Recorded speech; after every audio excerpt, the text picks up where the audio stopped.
Okay, so being a CEO na sobrang bata, it's really hard. Masarap pero sobrang hirap. Imagine leading people twice or thrice your age. Paano mo gagawin yun? Mas matanda, di ba ang culture natin mga Pilipino na kapag mas matanda sa'yo, bawal ka sumagot, bawal ka sumagot, bawal ka magsalita. Really? Di ba? Totoo yun, right? Okay, so ako kung ginawa ko, may solution.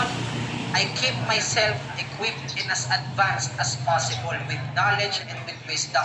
I always make sure that I work my ass off more than anyone in my company. I always make sure that I always get the best results.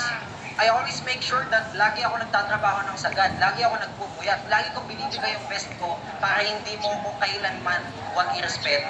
I always make sure na palaging buo yung loob ko for criticism, for mentorship, para nakikita ng mga employees ko na I'm willing to grow, and I'm willing to learn more, and I'm willing to earn more wisdom, knowledge, para mas mag-guide ko sila. Kung mas matanda sa'yo yung mga nakakasama mo, keep yourself advanced as possible, para